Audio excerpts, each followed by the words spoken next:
So, ito na nga guys, ang nabili namin ng aking mister. Ayan guys, ay pinapaslice ko sa kanya ang malaking tuna. Ayan, yung isda na yan guys ay 3 kilo. Malaking isda siya.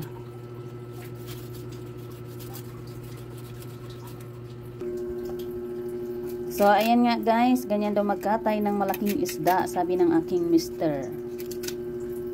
Ayan yung isda na yan guys, kasi 3 kilo yan siya. Kaya ang laki ng isda na yan. Yeah.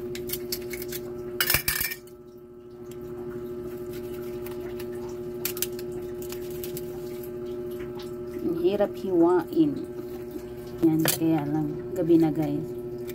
Dito na lang kami sa aming lababong maliit. Ayan. Sanay na sanay yan maghiwa. Ayan siya guys, kasi malapit kami sa dagat. Kaya kami namang malapit sa dagat ay mahilig talaga kami sa isda. Ayan, hirap na hirap yung aking mister. Dahil sobrang laki ng isda.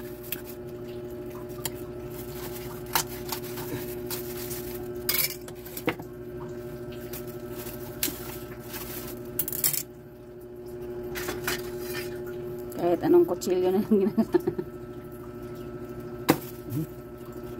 Ito, takpan mo yung pinaslice ko na yan sa asawa ko guys, kasi ilalagay namin sa rep yan para pag gustuhin mo na siyang magluto, ay gustuhin mo nang magluto, ay luluto na lang natin agad, kaysa naman saka pa natin hiwain, saka nalagay na sa rep. Ayan, fresh pa. Fresh na fresh pa yan guys, kasi yung dugo, you know. Nalalaman naman natin pag hindi fresh na yung isda, kasi hindi na namutla na yan. So ayan yung loob ng isdang malaki na nabili namin na aking mister. Ayan, ang laki ng bihod. Sino kumakain ng bihod? Masarap pa naman yan. Oo. Ang laki. Tungol. Tungol daw, tungol. Tungol sa amin sa Bisaya. Parang nag-opera yung aking mister ng malaking isda. Aray. Ayan.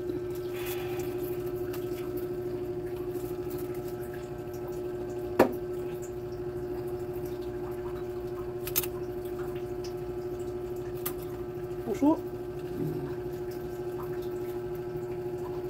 Pag huli namin yan, kainin ka agad to. Yung mister ko kasi guys, dati naguhuli din yan siya ng isda.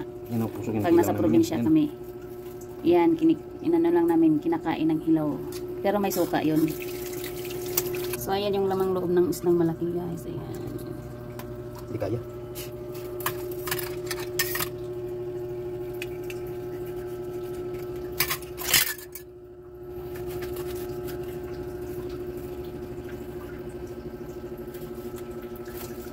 Yan. Main din. Lagi dipil-pilo nang tak. Langsung may dugo. May dugo. Kita mo. Ano pa muna sa ito na? Ouch! Yan na guys. Sarap guys. Yan ang isda. Madugo pa, madugo. Okay. Sulinasin muna natin ito. Oh, yung kamay masali sa dulo. Ang laki kasing isda na yan guys, kaya yun oh, alam nyo ba, sobrang laki niyan. Kaya i-slice lang natin ng ganyan. Kasi hindi naman tayo higante para malaki agad lulutuin. Ito yung ano nyo.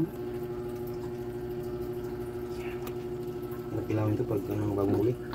Ang ano niyan guys, pag bagong huli talaga yan siya, masarap yan kilawin. Sa amin kasi sa mga probinsya, may mga fresh talaga na ganyan na bagong huli ay masarap talaga kilawin. Gamay na lang yun, kanang imong kamot maapil yung nagputol. Tumoy.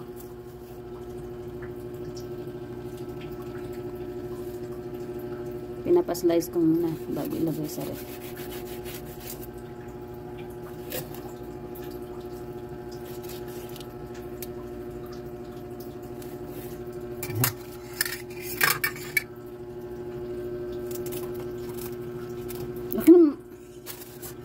Hindi kaya na maliit na.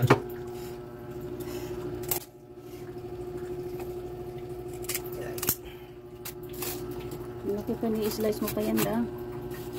selection na. Yun. Kala ko ano mo pa yun, yung laki-laking isda pa yun. Oh.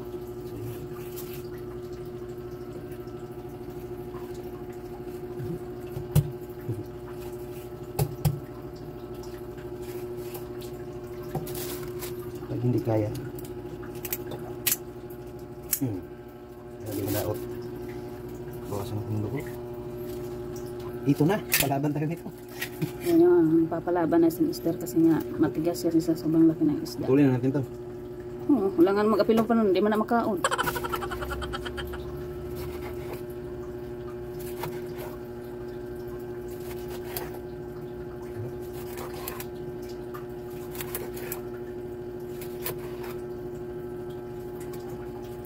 Diyan na muna natin ilagay yan guys kasi mamaya pagkatapos naman yung mga slice saka namin hugasan lahat at ilalagay sa ref. Lalagay muna namin yan sa plastic ng doble-doble para yung ibang laman sa ref ay hindi naman magkalangsa. Yan, nilalagay muna namin yan guys. Ganoon naman talaga tayo pag maglinis ng isda. Kailangan maging makalat muna bago maligpit lahat. Dami namin liligpitin ngayon. Yes.